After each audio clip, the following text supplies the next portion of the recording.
Hello and welcome back here to the state of the landscape design build industry. My name is Joshua Gill with Yes Express, and we're going around the country and even around the world to interview some of our industry's top professionals to see what they're doing during this COVID lockdown and to see how they're preparing themselves to grow even through this and then beyond this.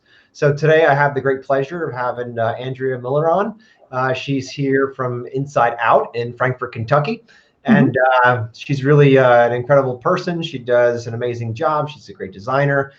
She has a bachelor's in art in design, and she's published in many national publications and industry publications for her work.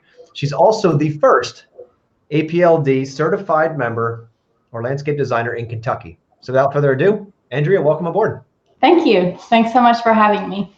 Yeah, it's my pleasure, and thanks for spending some time with us. And we want to get to know you a bit today and see what's going on in your business and how people in Kentucky are managing this. I know throughout the country, it's everybody's handling a little different. Some people in full lockdown, some people are acting like nothing's going on at all. So Right. It's really been amazing. So first question for you is, I see that you have an interesting philosophy. You call it your 4 R's. Can you tell us what that is? Yes.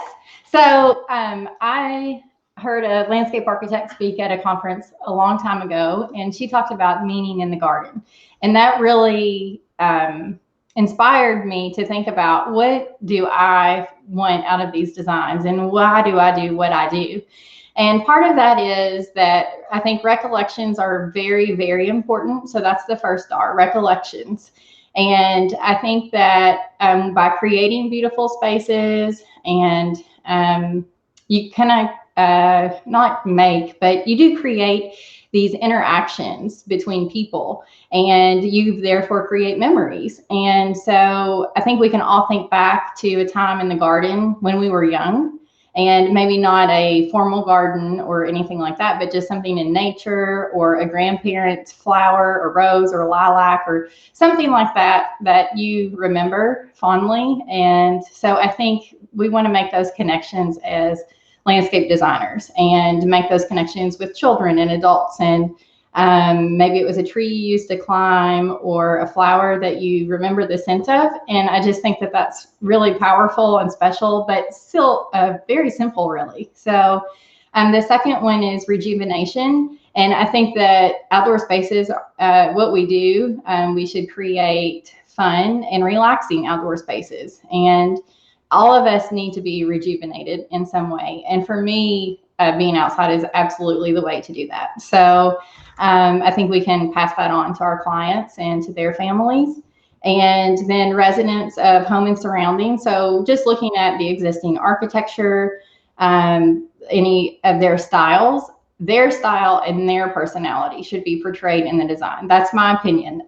It's not my space. I will not live there. I normally will only see it a couple of times a year, even if we do the maintenance on it. So for the project to be more about them and less about my design style, and then something that they can use. And then also be an extension of the interior of the home. To us at Inside Out Design, we always go inside the home. Well, not now, not in COVID, but we used to go inside of the home. And even when I'm doing Zoom meetings now, I say, hey, show me the inside of the house. What does the inside look like? Because you can really get a lot of clues by someone's architectural and interior design style and make that an extension of the home. Take it outside.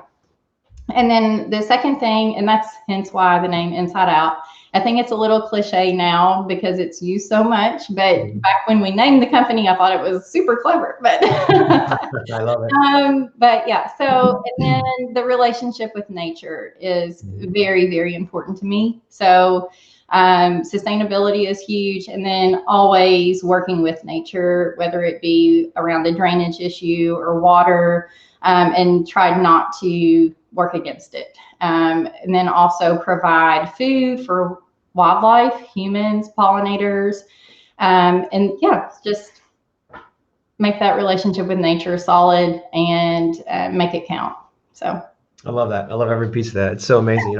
So often we hear people thinking that they're just building, a landscape, or they're just putting in a patio or just a deck or whatever. But we know people aren't buying that, right? They're not Right. buying those things. They're buying an emotion. They're doing it for an internal thing that they're dealing with. So that's really the beauty of it. And you mentioned having something that you remember as a child, like a plant. I can remember so clearly my grandmother's lilac, this gigantic old-fashioned farmstead like lilac. This thing was massive, but every year you'd pick them off and take them inside, and they were so beautiful.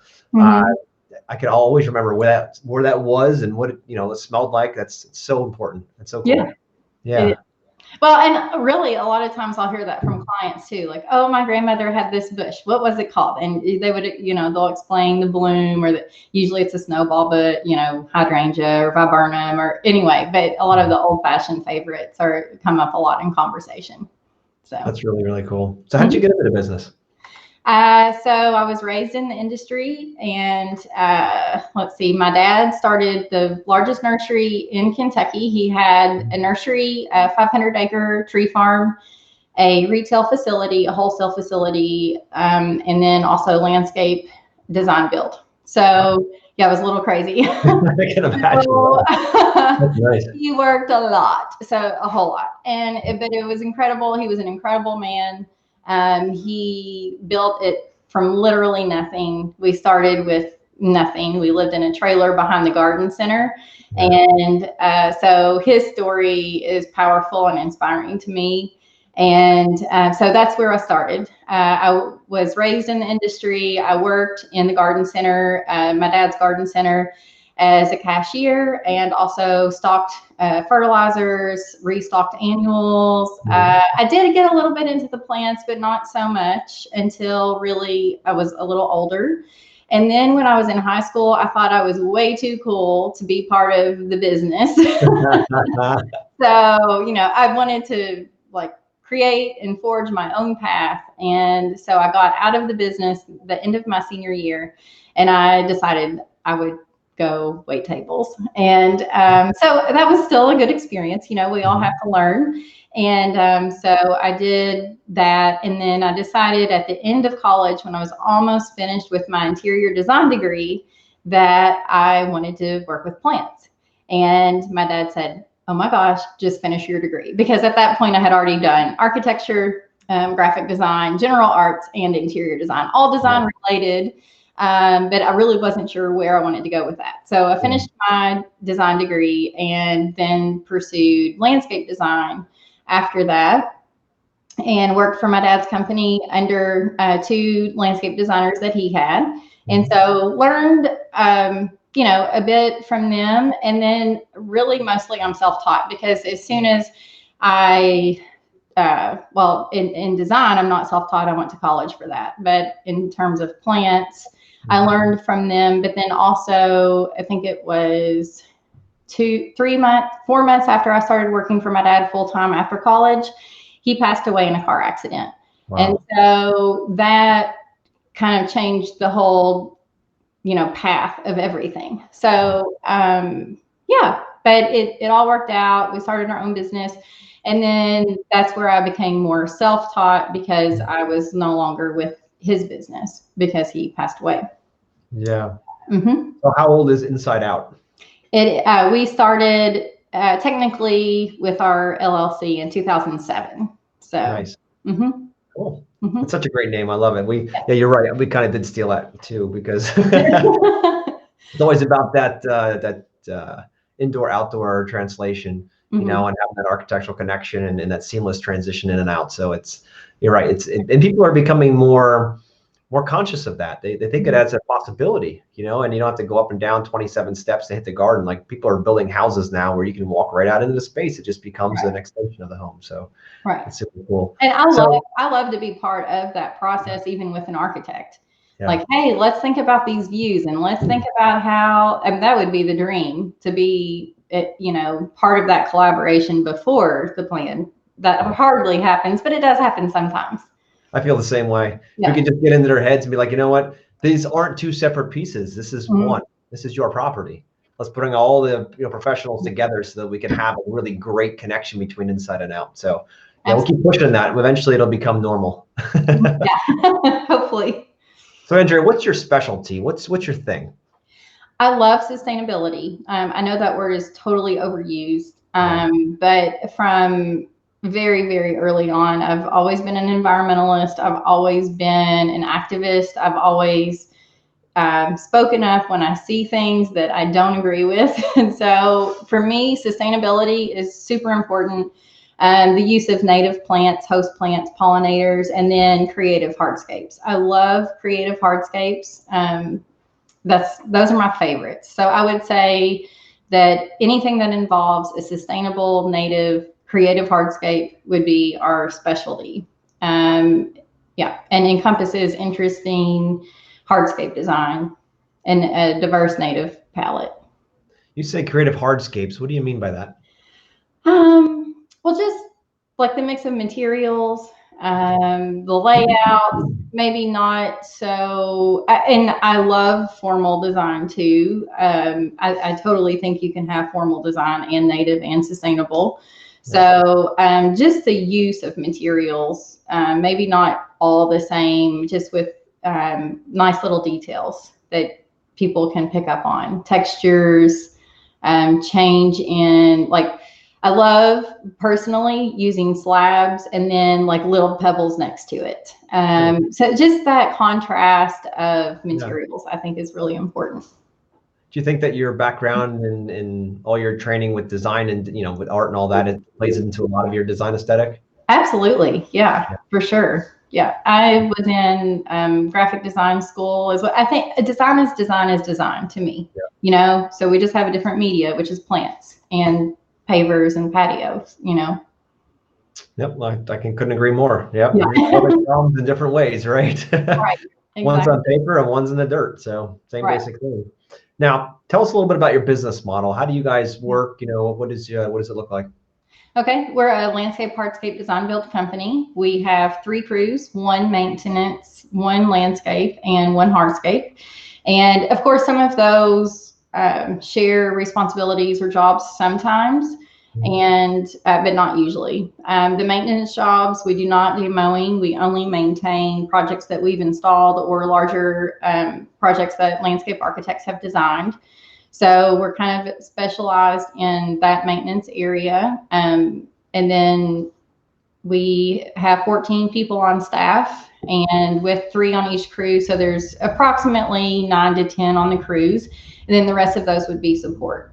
We order all of our own materials. We don't buy wholesale materials typically.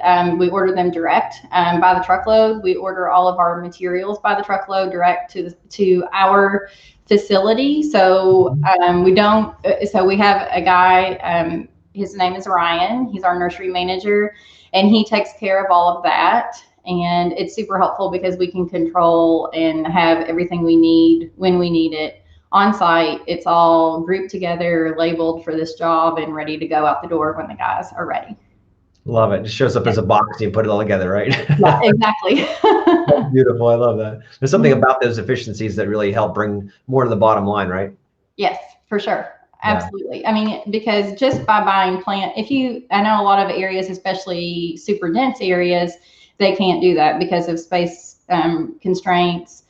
And here we have about 10 acres, but we only use approximately 3 of those acres to keep all of our materials. So we are fortunate in that aspect. Now, do you still grow a lot of your product, or do you buy and hold? We buy and hold.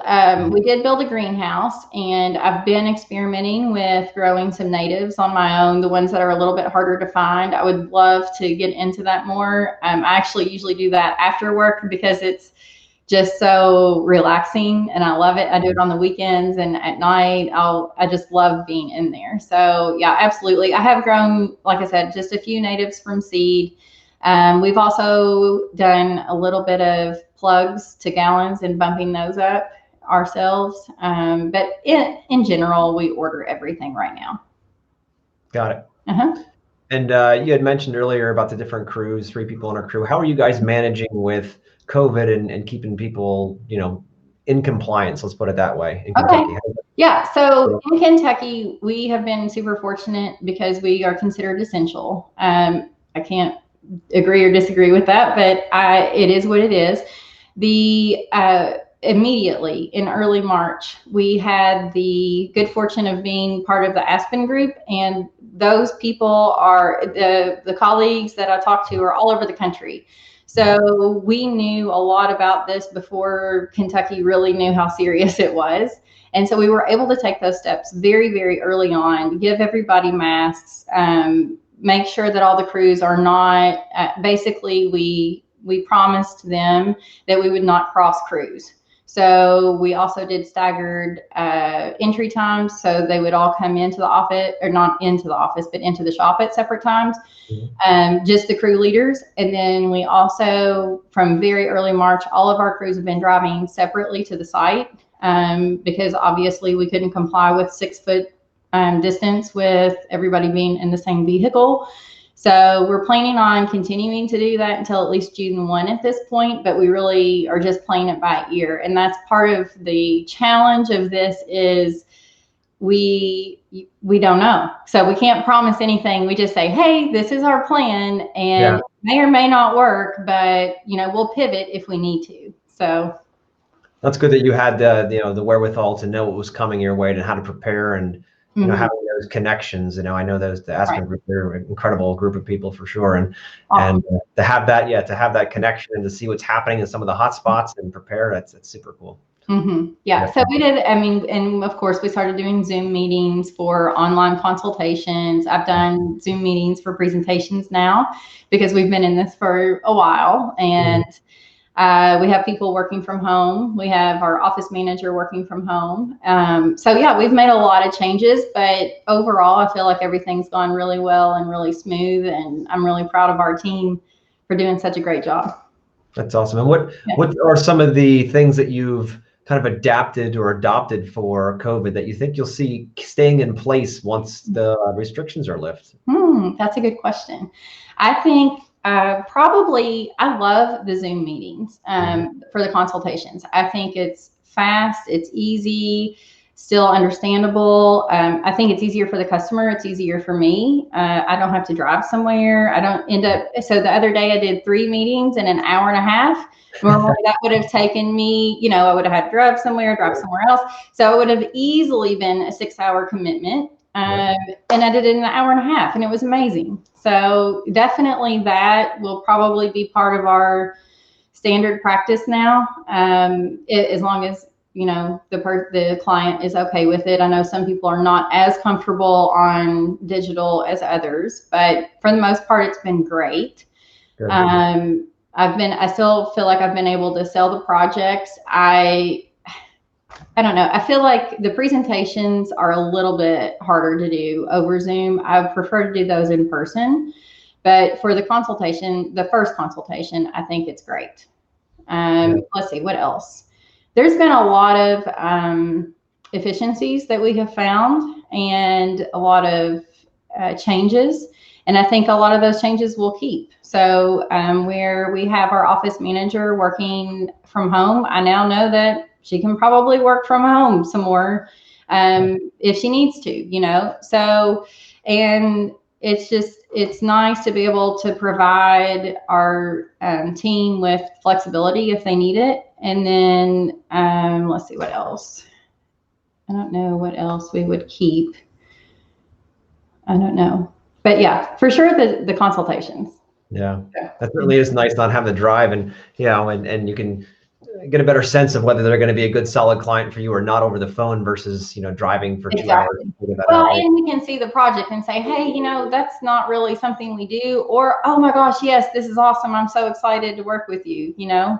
And you can definitely gauge that a whole lot better with video rather than on the phone.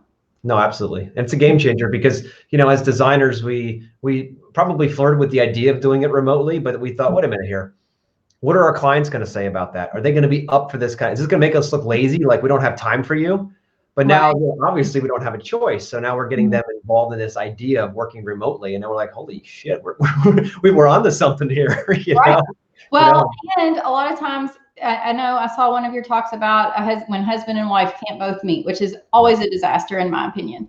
But so with being able to Zoom, I was able to Zoom with the husband who was at work and the wife who was at home, and we could all meet, and it was it worked for everybody. It was convenient. It was fast. He didn't want to leave work and drive home anyway, right?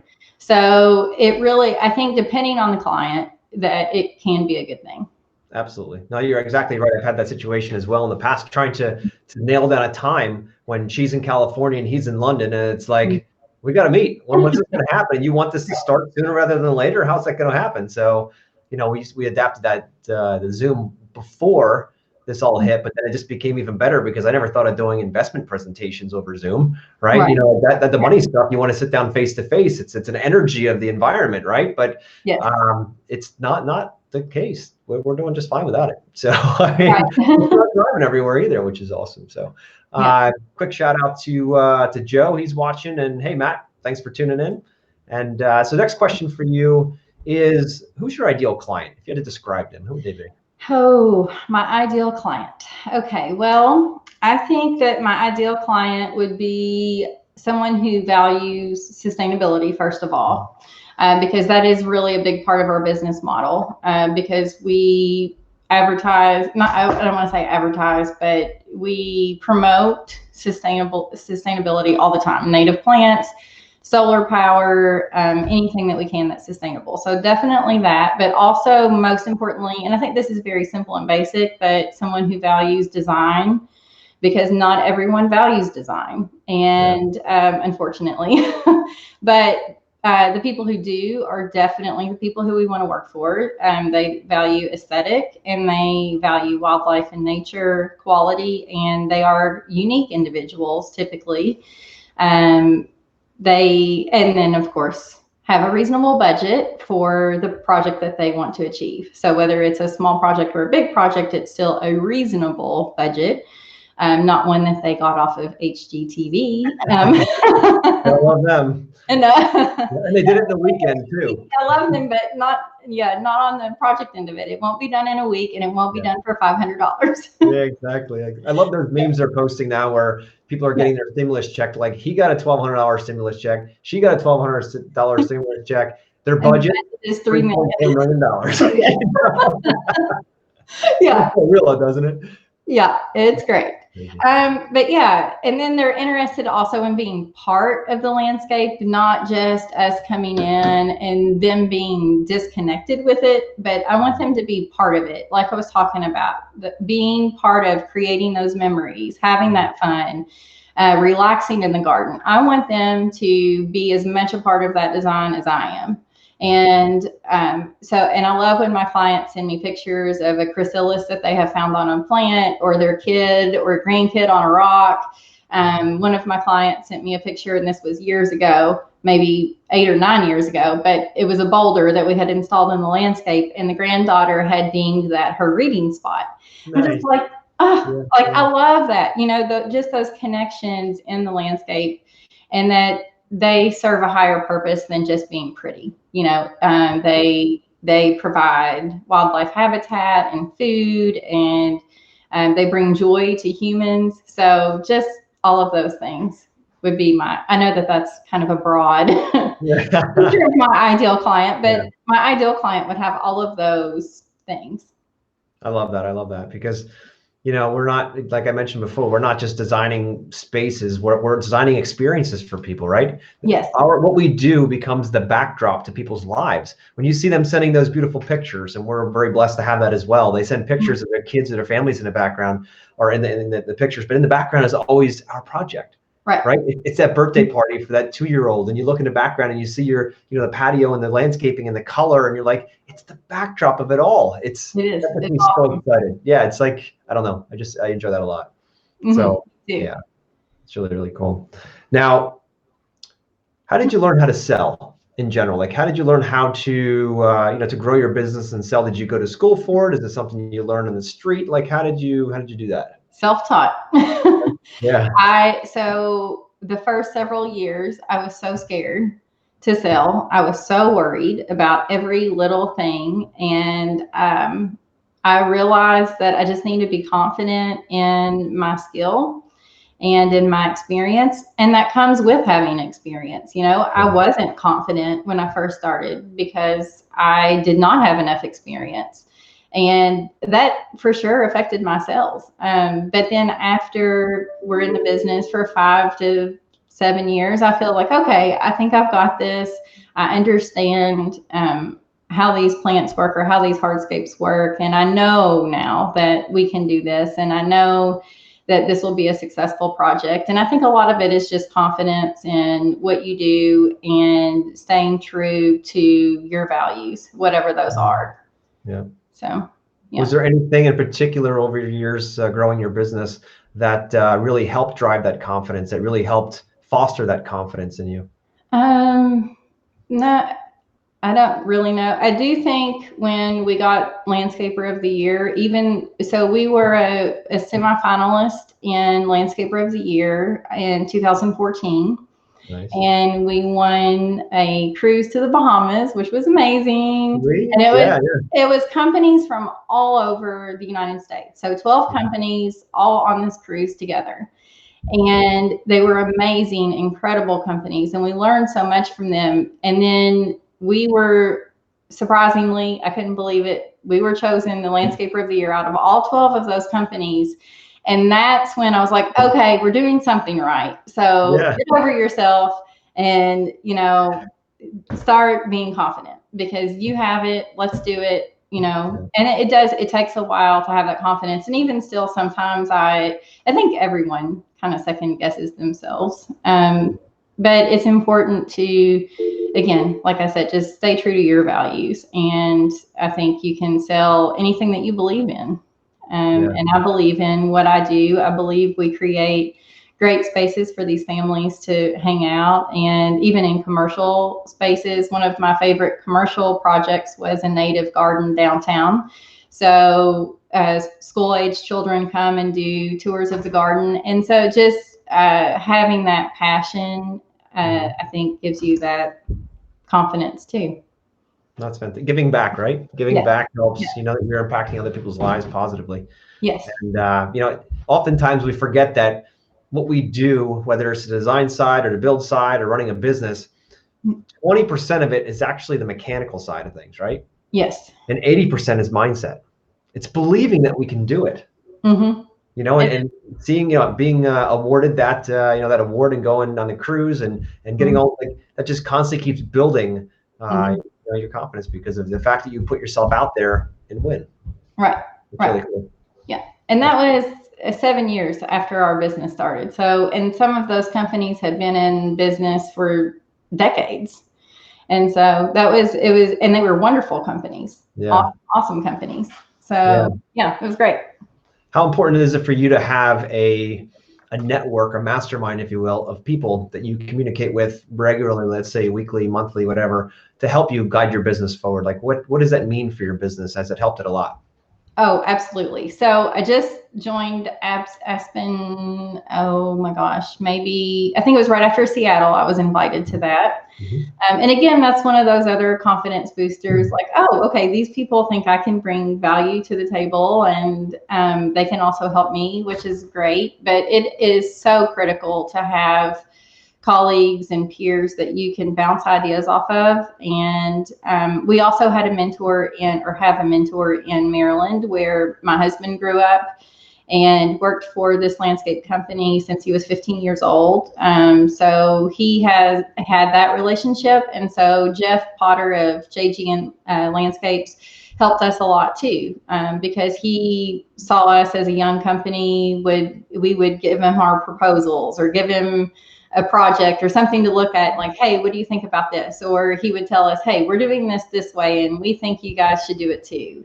Nice. So having those relationships is critical and saves years. It shaves years of learning off of our, for our success, we're there because we've been given all this information, and now we can share that information with other people. Absolutely. Yeah.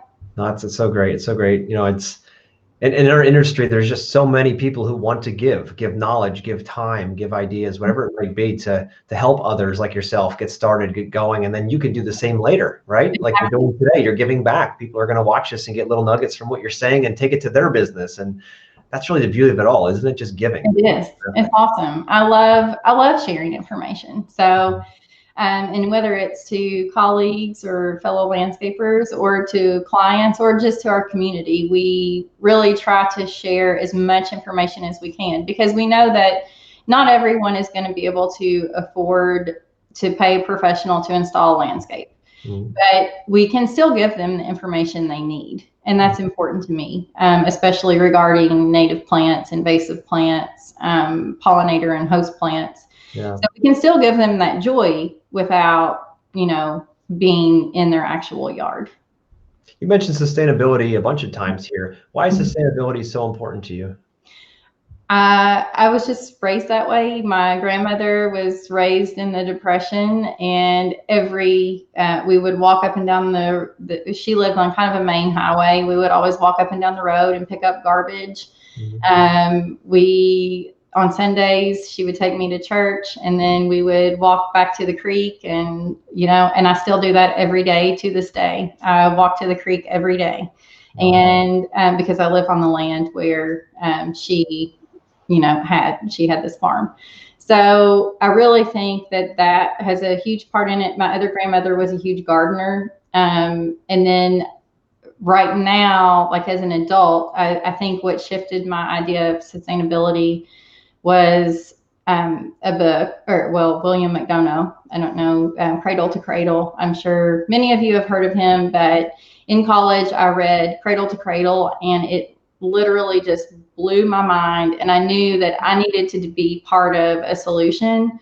And I feel like that's what I'm trying to achieve, is being part of that solution.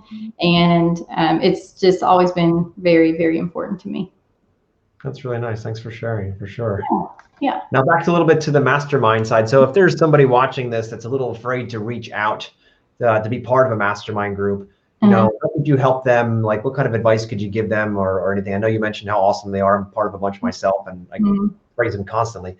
But what kind of guidance would you give them, or kind of insight to what they could possibly get from working with a mastermind group? And most of these mastermind groups, guys, are free. They're not like you got to sign up for them and act like they're going to cost you a lot of money. Right. They're resources with others that are in businesses oftentimes much larger than yours, that are willing to just give their time. So, what are some of the benefits that you've gotten from being part of these groups? Well, I mean, first is we're a sounding board. So especially with the COVID-19, having that sounding board was critical to all of us, because we're all freaking out thinking, oh my gosh, are we going to have to close our business? Or what are we going to do with our employees? And how are we going to take care of them? And so for this example, for COVID-19, it's just being a sounding board, but it's also being a sounding board even, hey, I got this awesome project and I'm so excited, and I don't want to tell anybody else because it feels like, you don't want to like post it on Facebook or something and feel like you're bragging, but for them, they're genuinely excited for you, and they know what these projects take, and they can give you that encouragement. But then also just the efficiencies of running a business. That I think that's probably the main piece that we've gotten from having these relationships, is getting those efficiencies nailed down and seeing different ways of doing things, and then being able to apply those in our business. Love it. Love it. Yeah. There's such a treasure trove of knowledge, right? You can cut down your learning time from, I don't know, 20 years to maybe 2, right? You literally shave decades, and it's amazing. Yeah. It's incredible. It's incredible. Now, big question, I'm sure most that are a little bit apprehensive about getting into a group. What happens when you tell your competitors your secrets, or you open up that can of worms? How does that work in one of those groups? Yeah, I don't really know. So in our group, I guess we do have 2 competitors who are in the same group. I don't know if they consider themselves competitors. They're in the same area. I think they probably have the same kind of clientele. So I'm really not sure how they deal with that. In Kentucky, I don't have any competitors in our group. So I can see where that could get a little weird, but I think that that's why it's important to diversify over the whole country. So then you don't hold back and you give the information that you want to give without feeling like it's going to come back and bite you in the ass, you know? Yeah. So, and to be honest, I mean, come on, none of it, I mean, some of us are doing super special things. Most of us are doing the things that we need to do, and they're probably not all that special, even though we think that they are. So why not just share that information, you know?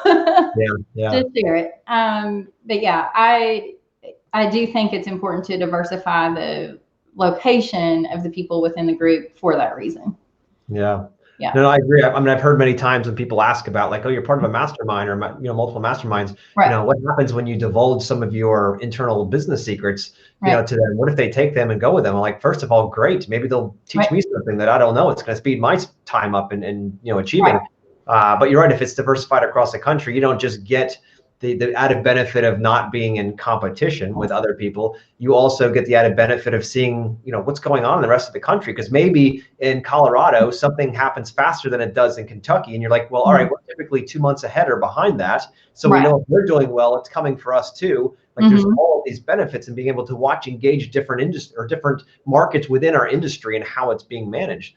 So especially during COVID now, right? To get a sense of how everybody's working through things and shut down versus not shut down and all those wonderful things. So I can't say enough about, becoming part of a mastermind, starting a mastermind, something to just have a conversation and just be completely authentic and real, because you're going to get the best results that way. Just be real. Tell people what you're struggling with, because I bet you're struggling with it too. It's not your problem. You've never owned it. You never will. You might think you do. It owns headspace. That's about the only thing it owns, right? Once you realize that everybody else on that call deals with the same shit, and they probably figured out a way around it that you haven't, that's where the value comes in. Then it can exactly.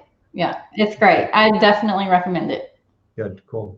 So, Andrea, is there one piece of information or one piece of guidance you could give other design build or design manage companies out there that you've learned over the years since you started your business?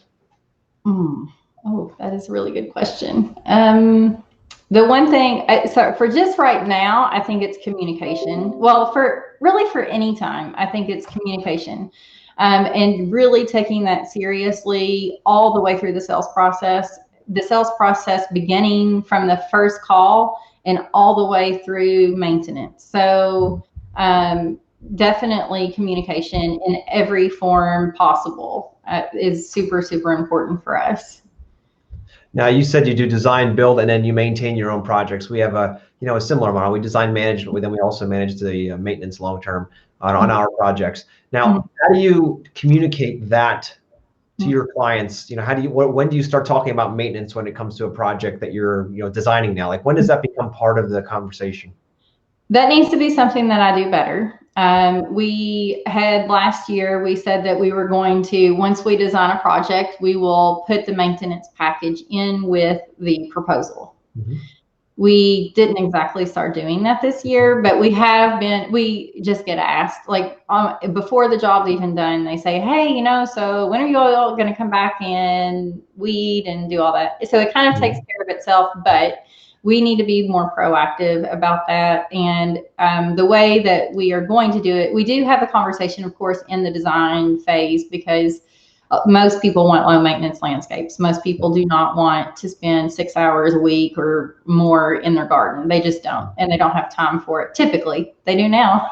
Maybe if they wanted to make time for it, they could. But actually, we did have one client who reduced their maintenance because they're like, hey, I'm home a lot more now, and it doesn't look like we're going on vacation this year. So, and that's fine. I do want people to be part of the garden. Absolutely. But yeah, that conversation should start in the design phase. Absolutely. Because you really need to know what your materials are going to be based on what they're willing to maintain. And that's one of the questions on our consultation form is, how often are you willing to do maintenance on your project, not including weeding? because of course weeding is that doesn't have a time range. That's all the time. All All the time. So especially here, it seems like it's been raining a lot, and so then we have a ton of weeds. So the weed pressure is awful. But yeah, so other than that, that conversation is one of the first questions we ask. But then in terms of selling that maintenance, that's what we need to improve on, to basically include the maintenance proposal with the installation proposal so that they know, okay, this is what it's going to cost to maintain this for the long haul. This is how much it's going to cost every month or year or whatever they choose. And we also give them options on maintenance, whether it be monthly or quarterly or, just spring and fall. We really give them flexibility on, how often they want us to be there. In this market, monthly would be the most often we would go to a property. Typically, there might come a time when we get one that wants weekly maintenance. I doubt it in this area, but that could happen too. Absolutely. Yeah. So how have sales been through COVID in Kentucky? Have you guys seen much of a change? Are you seeing, larger, smaller projects? Like, what does that look like for you guys? So between early March, well, I'd say mid-March to mid-April, it was pretty dead. And the phones weren't ringing really at all. They normally would be ringing off at the hook. But then after that, I feel like once everybody kind of knew what was going on and understood it and was a little less scared, then the phones really started blowing up last week again, which was great. So that was very comforting. We had, in the last 2 weeks, we've sold 3 designs and 2 maintenance packages and 5 installation jobs. So that's, better than what I expected. So I'm happy. And thankfully, we had sold a lot of work in fall and winter of last year, and we had pretty much sold out through May of this year. So that helped us as well. So that was really good. Yeah, backlog, especially this year, was huge to jump over this month of uncertainty, right? Absolutely. Now, we don't have the backlog we normally have. Yeah. And I think that that's probably normal. But people are still contacting us for new jobs all the time right now. So it's very comforting, and I think we'll be just fine. Are you able to move larger ticket projects? Are you finding there's more pushback, or how are you handling that side? So again, in this area, there's not a ton of disposable income. I think our market is probably a little smaller than most areas in the country. We live in a community of about 50,000 people, so it is a small community.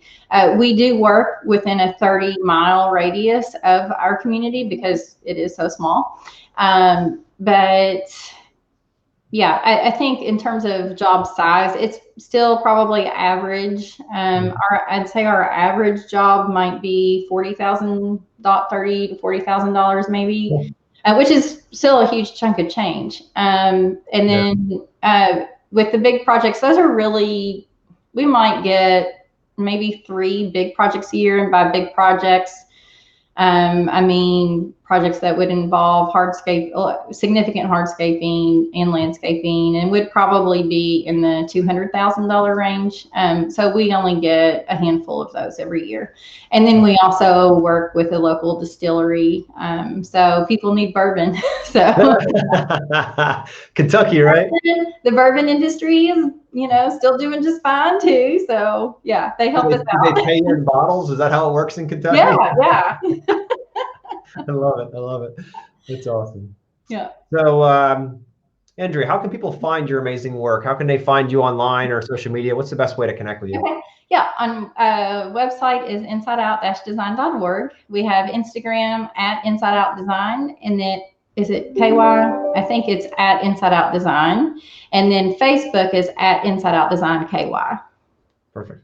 And then we're on Houzz and Pinterest and all that too, but we definitely put more time into Instagram and Facebook. Yeah, that's really the places to be right now, right? And LinkedIn too. Have you tried the TikTok yet?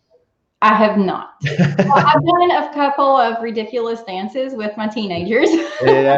And probably made a total fool of myself, but that's okay. But yeah, no TikToks. No TikTok. Do you want to leave us with any parting wisdom, any thoughts on your mind that you want to share with us before we wrap up? I think that there can be a lot of positives that come from this crisis. And I think we all just have to remember that those will be there. We will all make changes, and hopefully they will benefit us for the long haul.